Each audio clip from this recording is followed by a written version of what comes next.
Welcome to the New York Business Leaders Podcast, presented by the Coyle Group. We interview the most interesting and influential business leaders in New York and hear their stories of success, challenges, and lessons learned while building their businesses and personal brands. New episodes drop weekly, so please be sure to subscribe to get updates in your favorite stream.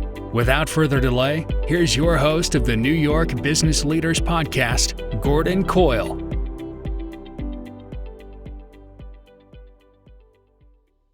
Welcome back to the New York Business Leaders Podcast. I'm your host, Gordon Coyle. On today's show, I welcome my friend Craig Ruoff, who is a commercial real estate broker with Collier International, a global real estate powerhouse. We talk about trends going on in the Westchester County office marketplace, how he and his firm work with tenants looking for space, as well as lease negotiations on renewals, how far in advance you should be engaging a broker like Craig, why working with a broker makes sense, and how they provide leverage in making deals happen. Craig has been in the commercial real estate world forever, and his Rolodex and knowledge in this industry are deep and wide.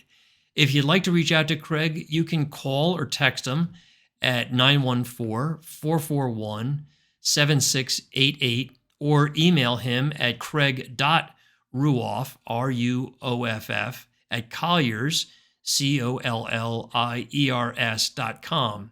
I'll also put all that info in the show notes so you have it handy. Finally, if you have an interesting story that you'd like to tell on this podcast, I'd love to hear from you. You can call or email me, and I'll put my contact info in the show notes as well. Thanks for watching or listening, and now on to the show. All right, welcome back to the New York Business Leaders Podcast. I've got a friend of mine, Craig Ruoff from Collier's, on with me today, and excited to have a conversation. It's been a couple of weeks since we've published or dropped a podcast. So before I begin, let me just say, if anybody who's watching or listening has this interesting story they'd like to tell, email me. I'll have my contact info in the show notes. Would love to have you on the show. And with that, Craig, welcome to the show. Thank you, Gordon. Thanks for having me on. Yeah, great to have you here. Why don't you take a couple of minutes, introduce yourself, tell us what you do, and then we can kind of start the conversation. Absolutely. My name is Craig Ruoff. I'm Executive Vice President with Collier International. I was brought on by Collier a number of years ago to help build their Westchester County, New York office. I've been in the commercial real estate industry for far too long. I think I stopped counting at around 30 years. And basically, Collier International is a global company that anything you can think of real estate, particularly commercial real estate, we handle it in some way, shape, or form. I spend a lot of my time in the office leasing world. I work with businesses that lease office space that either have nothing happening and they're in a lease and they just want to know that somebody's watching the store, somebody knows what options and rights they have, somebody's keeping an eye on their bills, and somebody's keeping them apprised of the market. I do that. I also help companies when there's an issue. Now, it's time to save some money. They're growing, they're shrinking, but they have lease term. So I'll go into the lease and I'll come up with a scenario, a strategy to restructure the lease, to renegotiate the lease and help them achieve their goals. And then there's companies that are just going along and the lease is coming due, and it's called a renewal. Well, many companies will just renew. They may have a renewal option, or most buildings are comfortable letting somebody renew.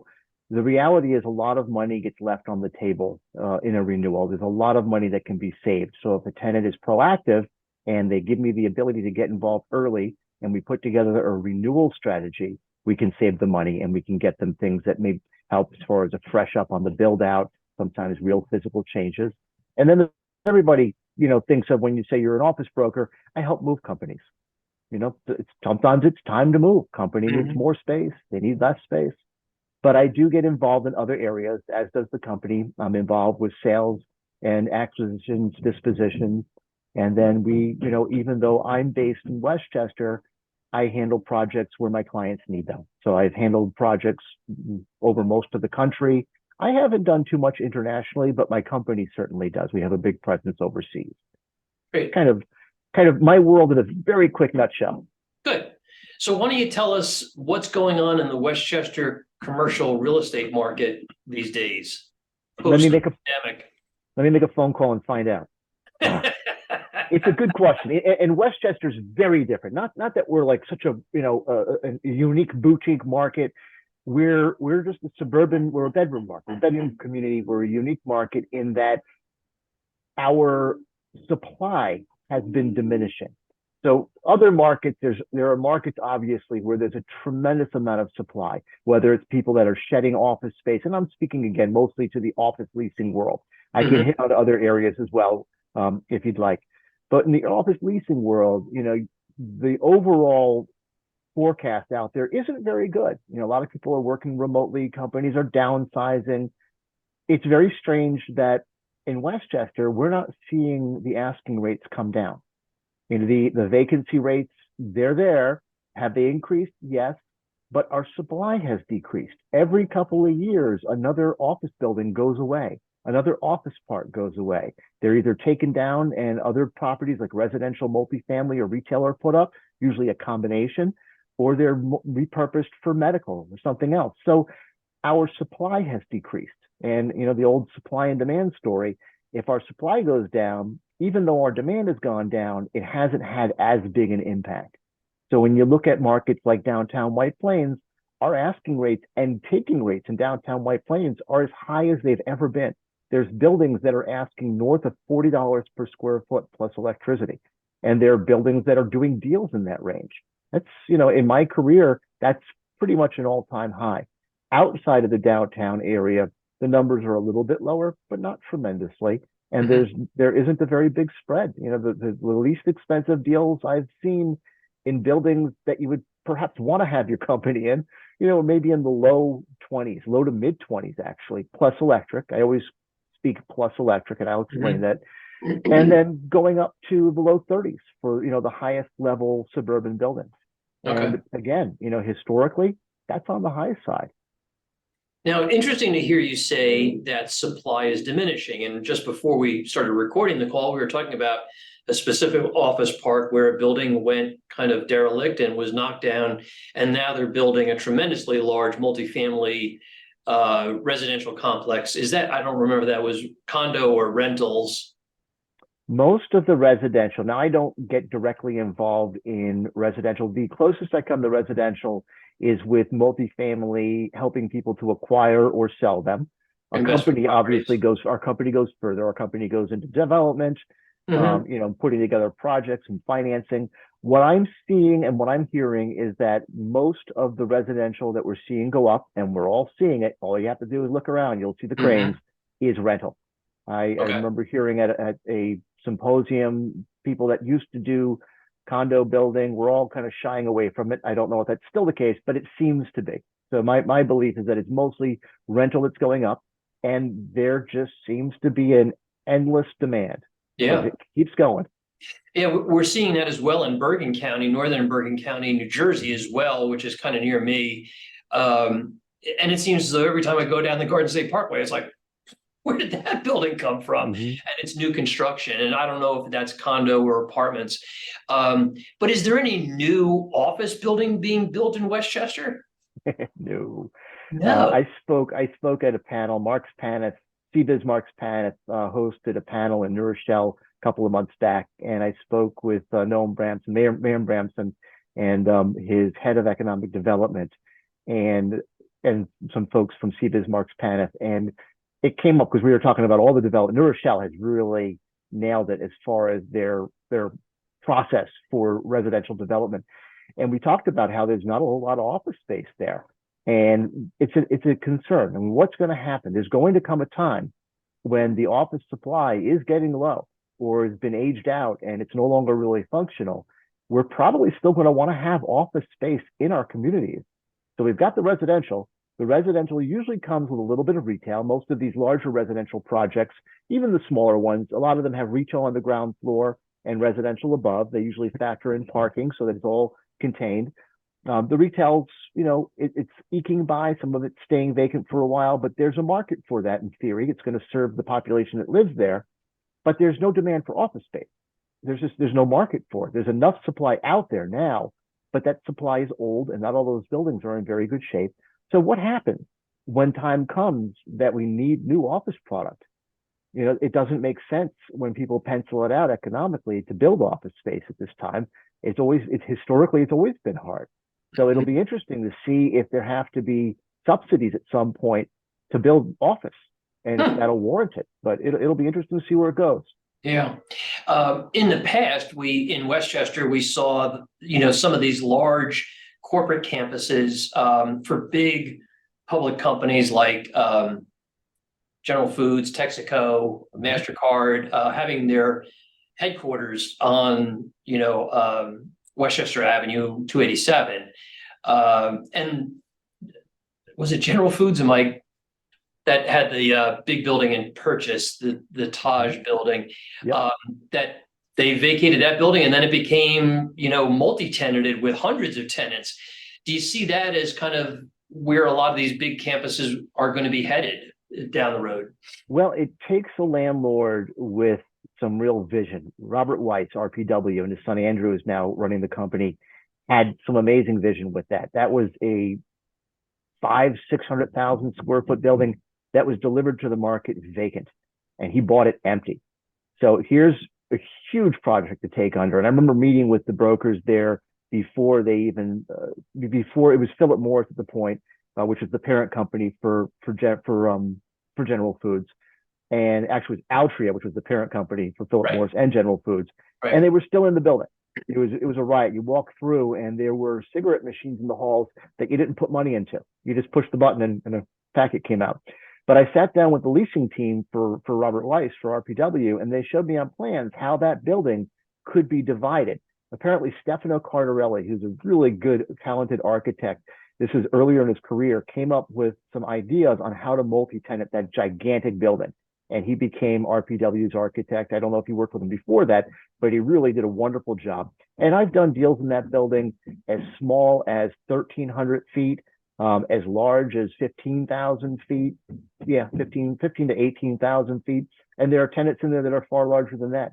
So it's a really unique building. I don't think all buildings that are currently occupied by headquarters companies that are of that size can break like that. But they do, and RPW did another one. They took an IBM building at 1133 Westchester Avenue, same thing, single tenant building, and they multi-tenanted it. And that one seems to be doing pretty well too. It doesn't break to as small, but it can still divide down to 4,000 or 5,000 square feet. Westchester County, the average office tenant is 4,000 to 6,000 feet. So it's a small tenant market. We have large tenants, just not a lot of them.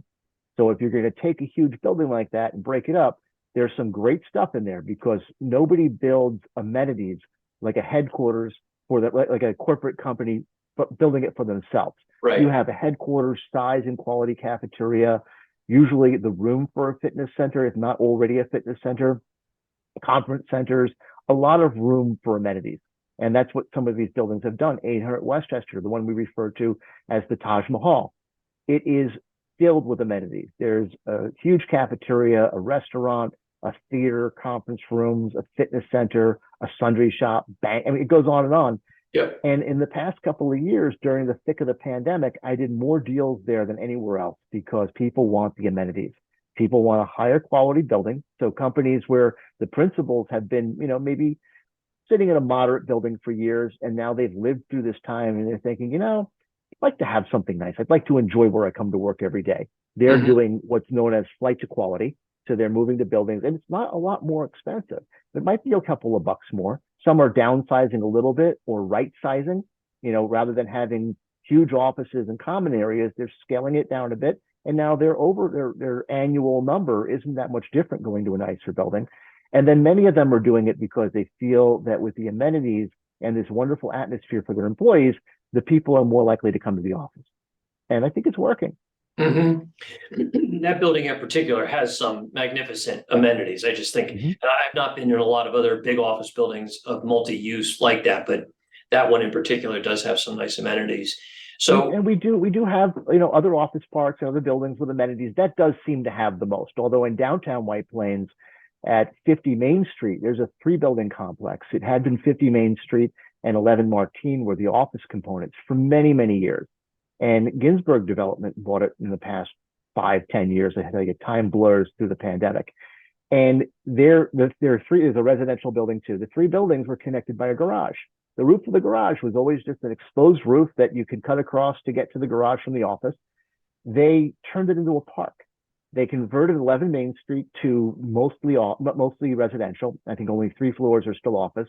50 Main is still all office, but they greened the rooftop of the garage. There's a stream, a water feature, a putting green, a bocce court, a walking trail, barbecue areas. It's amazing. Decades that sat as a rooftop and nobody saw that. And Ginsburg came out and did it. There's more attraction and activity on that building than ever before. I'm working on 2 deals there right now. And you can't knock it. It's the amenity package. There are other buildings in downtown with wonderful amenities, but not the full package like that. Yeah, that's amazing. And I think the combination between office and residential is kind of like in my opinion, I'm not in the real estate business, but I think that's kind of the future of what we're going to see more and more of, especially as we begin to repurpose malls and retail shopping centers that just can't survive today. What's your take on it?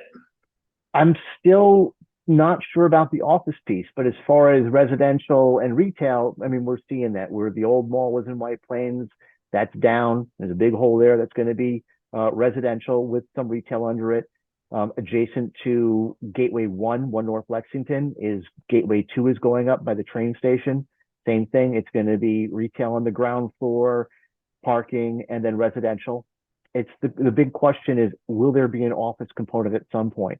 I remember years ago when Capelli was building the Ritz in downtown White Plains. Initially, there was an office component, and there still is an office component. It's no longer the Ritz, but there's still an office component there. There's about 70,000 square feet of office space. But initially, it was a much bigger projection for office space. And then as time went by, it got smaller. This is in the planning stage.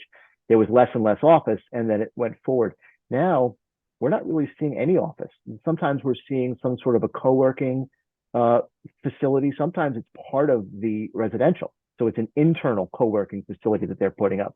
Other times they're being managed out to organizations like Regis, which does this on a national, if not global basis. Mm-hmm. And they'll come in and run it for people, and they operate, independent centers too, where they rent space. So I don't know. I mean, I hope so. I am an office broker. I'd like to think there's going to always be office space, but the market has definitely shrunk. I can't complain. Business has been good. And it's not all just companies looking to restructure and save money. I have a lot of clients that are expanding, and some of them that are expanding, doubling their space, which is wonderful to see. So there is good stuff going on out there. There are businesses that are doing well, and there are businesses that are being proactive and prudent, and having people like me come in and figure out, all right, how do we protect ourselves going forward? When do we need to start thinking about this? Can we stay where we are and save money? If we move, how do we best do it? And how do we, be planned out properly for the future? And that's always a challenge. How do you plan your space needs 3, 5, 7, 10 years out? And it's by putting together a good team and having the right people in your organization be part of that team. So we all work together to strategize and figure out as best we can what's going to be needed. And then building in enough flexibility into the document so that if things don't continue to grow or go that route, we have the ability to shift and do something different. The lease isn't holding us prisoner. It's not stagnant. With regard to the companies that you're seeing growing and doubling in size and taking more space, do they fall into any particular verticals or industries? Well, one is a cookware products company, and they're more than doubling in size. And I don't know if it's an industry thing or just them. They happen to be a fantastic organization, and they're just doing it well. They do everything I've seen with them. And I met them when they were the office here at least was about 4,000 feet, and they're in 6,000 feet. And now we're looking to do about 23,000 feet. It's based in Belgium, and this will be their U.S. headquarters. They're just a very well-run company. The people are passionate about what they do, and their products are fantastic. I use them at my house. The other is a medical devices company. And I don't think these companies would necessarily care if I mentioned them, but the cookware company, it's the cookware company. And one of their product lines is Green Pan. And their stuff is great. I mean, you'll see it at Williams-Sonoma, and literally I buy it and I cook on it. Another company that's doubling in size is a company called Aerolade. and they're a medical devices company. They make it, and I won't do them justice describing this, but they have devices that they have created and patented and make and train people with that are used in the dermatological industry. And they're, top of industry devices that are better than the competition that's out there, smaller, more efficient, and they're literally doubling in size. So they're doing it right. Again, a very well-run company. The people are wonderful. They're passionate about what they do. That seems to be the common theme with the companies that are growing. They're into what they do, and they've hit an area where there's need. It's wonderful. It's wonderful to see, because we certainly saw a lot of panic, and like I said before, I haven't seen a lot of wholesale downsizing, but I've seen right sizing. I've worked with a number of law firms where we've kept the same head count, seat count, moved, but we've scaled down the square footage by reducing the size of the offices, getting rid of some of the open areas, maybe not having as many conference rooms, just making it a more efficient office. And they've been able to keep the seats and go forward. I've run into very few law firms that are looking to downsize. Most of them are looking to grow, add people, and they're having trouble finding people. I had one law firm that was prepared to double in size about a year ago. We had the space lined up. We were ready to go, but they couldn't find the bodies for the seats that they had to work for. That seems to be a very common complaint in the legal industry. Clients of mine, networking partners of mine, a recruiter that works in that industry, he's like, qualified candidates are calling the shots. The recruiters are not. Or the law firms are not. So lawyers, paralegals, legal assistants are in high demand. And it seems as though that in my conversations with a lot of lawyers, they seem to be the ones that are really pressing getting back into the office and working in the office more so than a lot of other industries. I mean, we've gone totally virtual. I love it, but I'm a small firm, but for law firms, it seems like they are the ones that are really pressing people to come back into work. Is that what you're seeing? That's what I've been hearing too. I think some of it is just natural. It's a very collaborative industry, depending on the area of law you're in, but also as it pertains to training the next generation of attorneys. They need to be in and among learning and training with people and doing work with people. But I do see the vast majority of the law firms I work with, most people are going in. I mean, not everybody, but most people are going in. Medical too. I mean, medical is an area where throughout the pandemic, most organizations, a lot of not-for-profits also did not have the luxury to go remote. They were all hands-on, and they've been all hands-on straight through. And medical as well. And medical, we're still seeing growth. We're still seeing medical offices. I do a lot of tenant work, represent a lot of tenants. Most of my career has been tenant work, but I do represent some landlords, and I enjoy that process. It's a different style of real estate. I help them not just fill the buildings, but retain the existing tenants. And one of the medical buildings I have, last Wednesday, I had 3 showings and on 3 spaces, and now I have 3 signed term sheets for those 3 spaces. So we have 3 leases going out for 3 spaces in a week. And that basically, we're not full, but that was a good chunk of what we had. The other medical building, same thing. We've not as much as that. It's a little bit further up county. It's not as in as central a market, but we've had a steady streak of leasing there. That one can do some regular office and some medical. The one down in White Plains, it's all medical. And we've seen it moving along. I mean, it's a variety of practices. It's a lot of, there's a lot of mental health that's going on, a lot of mental health offices that are growing or seeking new space and branching out, a lot of wellness. And then in last year, we did a number of deals there. Some of them were done with organizations that provide services to children, sometimes children with special needs and disabilities. And that's, I hit on not-for-profits before. That's always a challenge because there's a demand. There's always a demand for the services that our not-for-profits provide, and they have the hardest time affording space. But there are spaces out there. I've done a lot of work over the years with not-for-profits. I'm the past president of the Child Care Council of Westchester. And when I first joined them, one of the first things I did was recuse myself from the board and help them relocate to better office space. And they're still there today, over 17 years later. They're still in the space. We've restructured the deal a few times to save the money. And it wasn't an expensive building to get into in the first place. It was just finding that I don't want to call it a hole in the market, but that right fit where there was a product where people would be comfortable going to work, if not happy going to work there, and it was affordable. Mm-hmm. And it's hard, but I am always finding myself working with a couple of not-for-profits, trying to find that space that's going to fit their needs and be decent. Because I've walked into so many not-for-profits that are just in horrible space, and it's not necessary.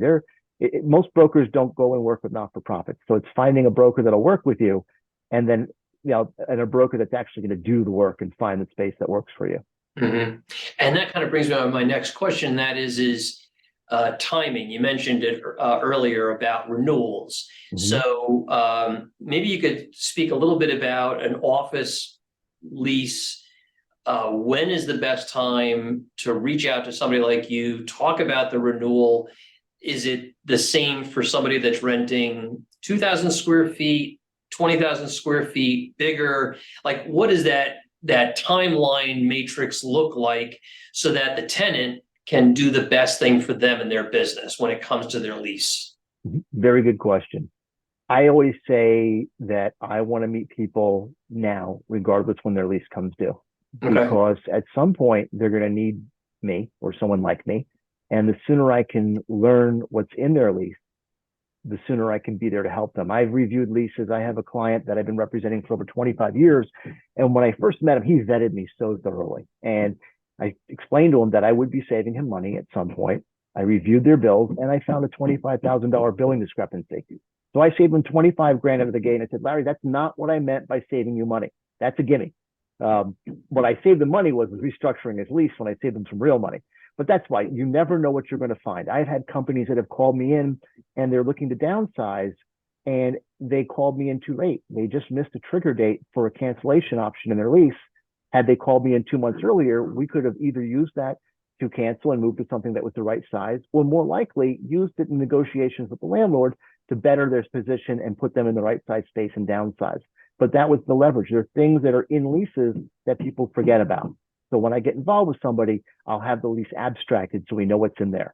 I don't charge for this stuff. That's a weird one. I'm generally free. I get paid as part of the deal by the landlord when the deal is done.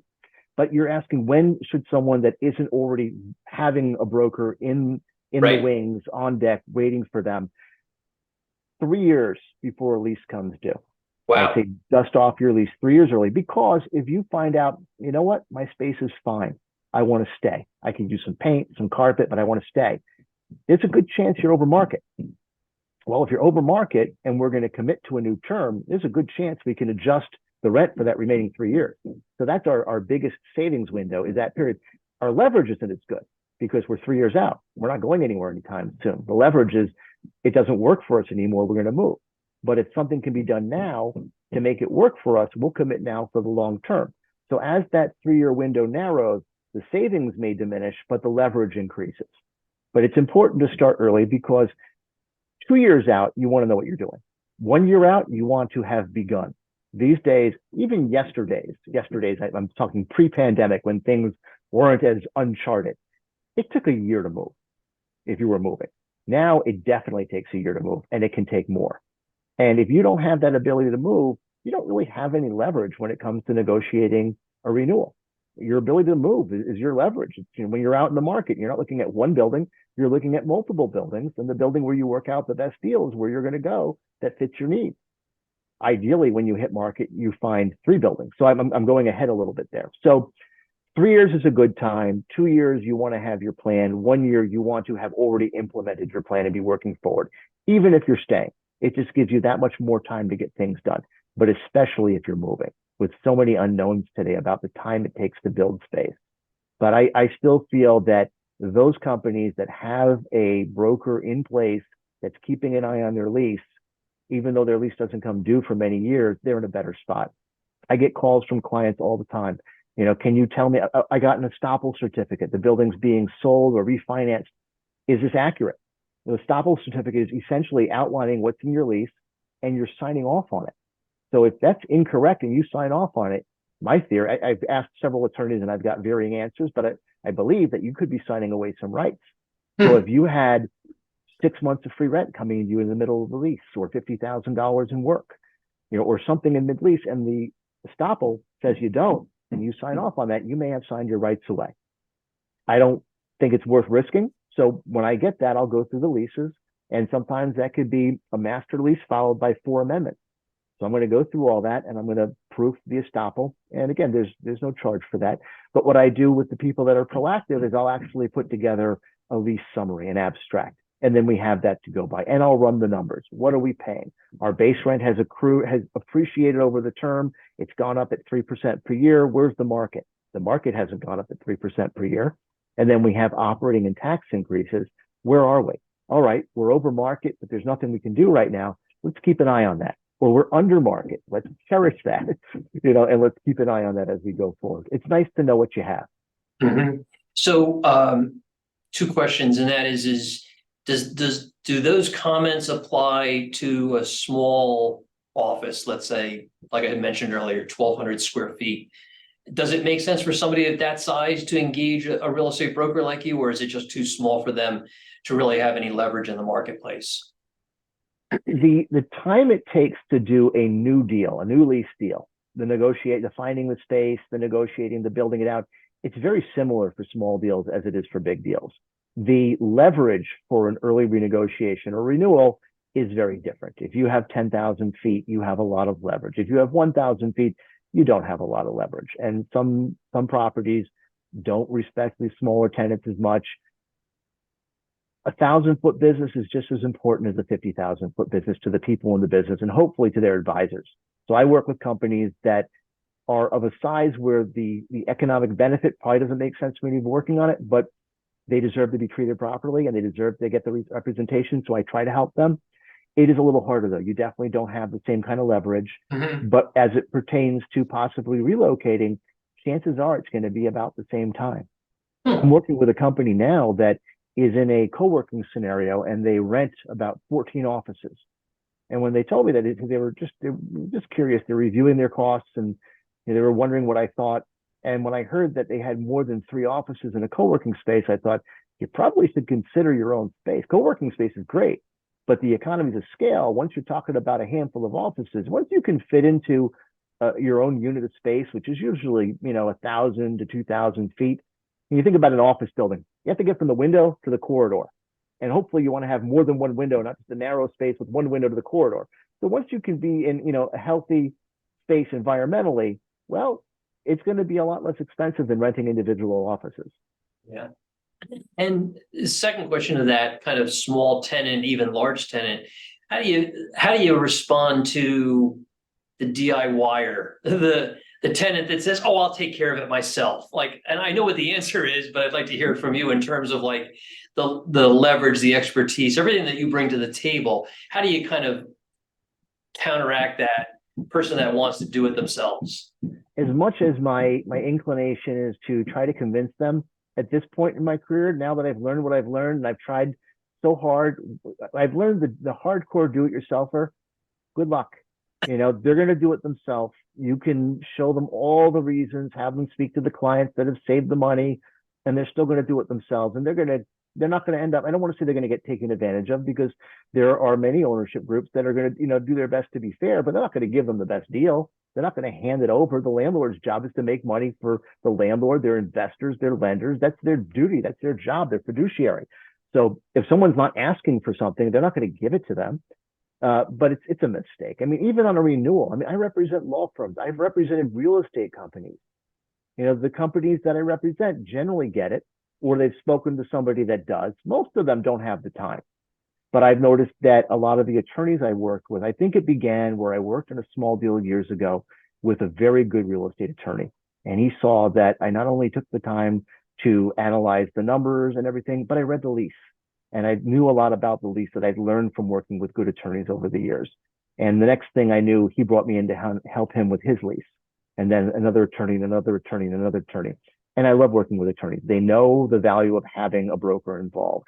And we work as a team. If my client is an attorney, I beg them to bring in an attorney that specializes in the type of deal that we're doing. It will save them time. It will save them money. It will better ensure that we will get all of what we've achieved in the deal into the document. And we will all work on the document to the end and we'll get it done. And then I'll stay on call. I get calls from clients. I tell people, once I'm there, I'm there. Any issues, call me and let me know. And I say, even if it doesn't sound like a real estate thing. And I had a client, I was visiting him space and I said, how was everything going? This is great, except there's a urinal in the bathroom that's been busted for like 3 months. And I was like, he said, we've tried, we haven't been able to get it fixed. I said, this is exactly what I'm talking about. Let me know. When you send that email to the property manager, CC me, I'll see it. I can bring it up to the asset manager or the broker and make them aware of it.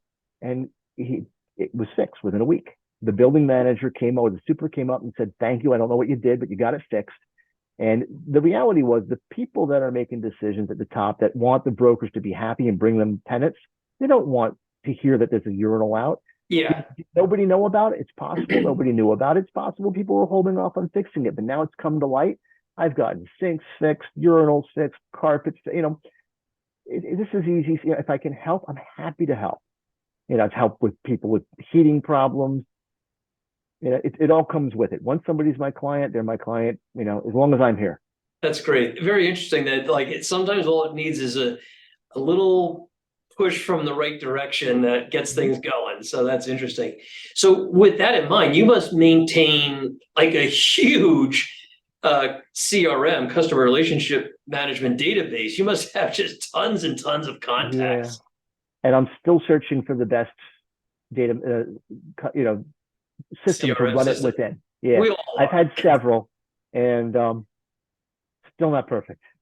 Well, I just got off a call earlier today with a bunch of other insurance brokers, and we were talking about a new platform that I'm migrating to, and they're like, well, tell me how it is. I'm like, look, the best news I can tell you is how well I use it. I can't tell you how well you can use it. And I think that's really what a lot of us kind of experience, whether it's Salesforce or HubSpot or an industry specific tool. It's always a challenge. And the next question kind of goes hand in hand with that. The big challenge is, how do you stay in touch with your clients? I'm curious about that. Mm-hmm. Well, I try hard to reach out to them, every quarter, at least on an annual basis. I try to, I shouldn't say I try to make myself available. I make myself available. So as far as if they need me, I'm there. There's no question about that. And I'm very good at getting back quickly.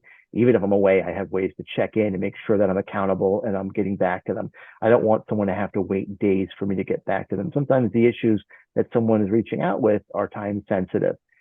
As far as me, I do my best.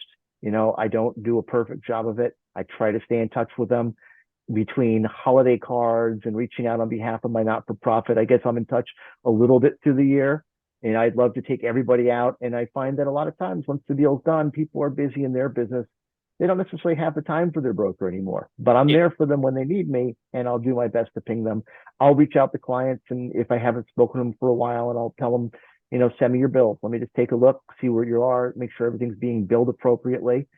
And I found issues. I had a client recently where I didn't do his initial deal. He was in his 8th year, and his operating expenses had never been billed properly. He'd been overcharged for 8 years.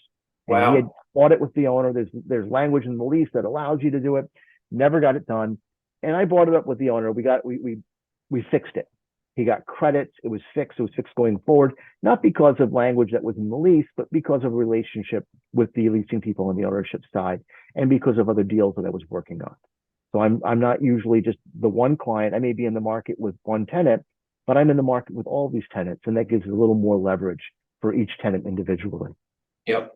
And I think you bring up a good point, and it's all about relationship, expertise, knowing who to get in touch with, how to connect the dots. Mm-hmm. And I think when you talk or speak with senior people in every industry, in every field, it's usually those that have put in the time and the effort and the sweat and the blood and the tears that are usually at the top of their game because they know how to connect the dots, and it's all about relationship. Before you'd mentioned the do-it-yourselfer, and there was one area that I didn't hit on that makes me thinking about that with the relationships.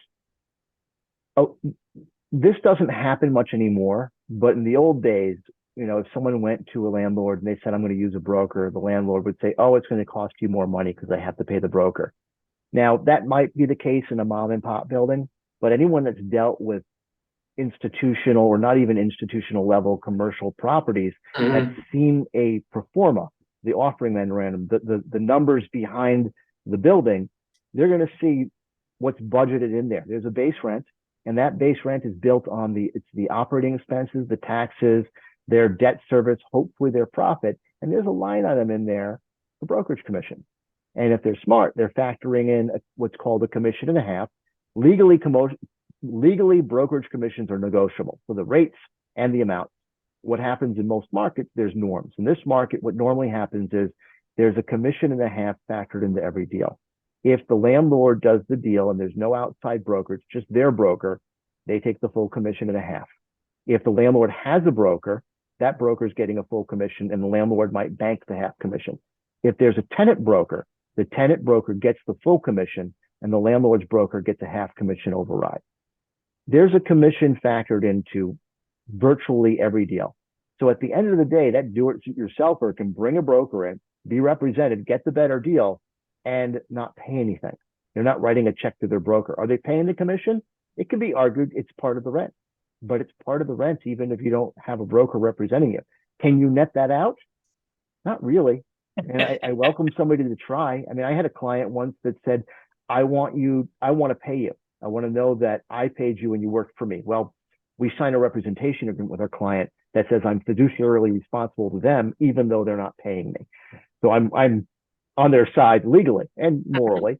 But what we did was we negotiated, said, if we're going to do that, then we can't do it from day one. We have to negotiate the deal to the bare minimum, to the bone, get it down as close as we can, and then say, all right, we want to net the commission out so that we know we got down to the bottom and then netted it out. When we did that, landlord said they couldn't do it. The way they were structured, they had to pay a brokerage commission because they were paying it to themselves. There's a lot of properties, not every property, but I've seen many leases where when you look at the brokerage clause, the landlord is listed as a broker and the outside broker is listed as a broker. It could be a different arm, but many deals, the landlord's participating as a broker. And then, the last piece is if you crunch it down, what does the commission actually cost? It's insignificant to the amount of money somebody's paying over the term. So the do-it-yourselfer, I've tried in the past to convince people, if they're really a hardcore do-it-yourselfer, good luck, be careful, make sure you have a really good attorney. Hopefully they're not doing that part for themselves too, but get a broker, save the time. Your time is more valuable. We'll do the work and we're going to save you time. We're going to save you things that you wouldn't even know to ask for. I think that's good advice. And I think it kind of applies to every other professional that a company can be working with, whether it's me or an attorney or an accountant. Yeah, you can do your own taxes, but what money are you leaving on the table, or what are you missing that you could be subject to audit to down the road? So I think it's good advice. And what I also liked was the way you handled it, that if somebody is insisting that they're going to do it on their own, have at it. Mm-hmm. I've had people that have said, well, will you represent me to find me an alternate space, but I don't want you to represent me if I stay.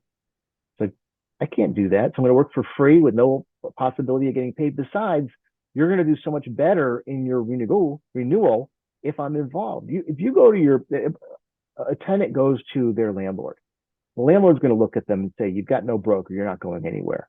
So I can do, whatever I want. If I'm a good landlord, I'll give you a fair deal. If I'm not a good landlord, I'm going to take advantage of you. Now the tenant shows up with a broker that doesn't know anything, but there's the implication that they could move them. Now they're going to get a slightly better deal. Flip side of the coin, the tenant shows up with a broker that the landlord knows what they're doing. You've saved money right there. I had a tenant once, they wouldn't engage me to handle the deal with their landlord. They were thinking about it. And then they threatened the landlord to bring me in, and they saved $2 a foot. And they said, I got $2 a foot off by just saying I'd bring you in if they didn't give me a better deal. I said, well, what do you think you would have gotten if you actually brought me in? But, as we both said, there are people that will just do it themselves no matter what. And, all right, but I can help. The famous Jim Morrison said, people are strange. Yep. And it keeps it interesting. It definitely keeps it interesting. For sure. So Craig, is there anything that we didn't hit on that you wanted to talk about today? Oh, there's so much. There's so many other areas, that we didn't hit on. Retail, industrial, investment. No, I think, like I said, I definitely get involved in other areas. If there's ever an area that's not what I live and breathe, one of the reasons I'm with an organization like Collier's is I can bring people in to work with me. So I'm giving my client the best team possible. They can get my crazy attention to detail, and all of my, I'll call them issues, but they translate into good qualities when you're representing somebody in a deal. I'm all over everything. I'm very persistent. I have an amazing attention to detail, and I see things through the end. I never go away, and I never back down. And I help manage expectations. So there's so many different areas. I guess the most important thing, and someone was saying this earlier today in a meeting, is that in any industry, all we can hope for is to have clients that are proactive. And that's really what we strive for, is people to be proactive, because we can help people so much better when they're ahead of it. Rather than chasing an expiration, we're planning ahead. So much better. And I'm here for questions. If people have questions, I am reachable, and I'm happy, as you can see, happy to talk about real estate, and hopefully I know a thing or two. Cool. And when it comes to reachable, how can people reach you? What's the best way to do that? These days, my cell phone. Should I give my cell phone? Sure. I'm going to write it down, and I'll also put it in the show notes. Yeah, my cell phone, my email, calling me if someone needs me immediately, texting me, emailing me. I say that, these days I'm on the road so much. If you call my office, it's just going to ring to my cell phone and show me a scary picture of myself. So just call the cell phone. And if I don't, that's 914-441-7688. This has been my cell phone number since I got out of college, and my phone was built into my car. So it's the same cell phone number. I can't hide, and I do my best to get back in a timely manner. If I don't get back, it just means I'm back to back, and when my meetings break, I will be reaching out. Great. And my email is my first name dot my last name at Collier. So it's Craig, CRAIG dot Ruoff, RUOFF at Colliers, COLLIERS.com. One of the things that I offer is people sometimes have needs in other parts of the country, other parts of the world. I've got access to all of the information at my fingertips. So I've helped out clients that are thinking of opening, they've got a distribution center in Miami, or they've got something out in California, they've got something in Houston, whether I've helped them with the actual projects or just getting them the market information they need to see if that's even a space, an area where they want to think about going. Good to know. Good. Craig, thank you so much for being on the show today. Great conversation. Really appreciate it. Gordon, thank you for having me. I look forward Awesome. to going on one of your hikes. Sounds good.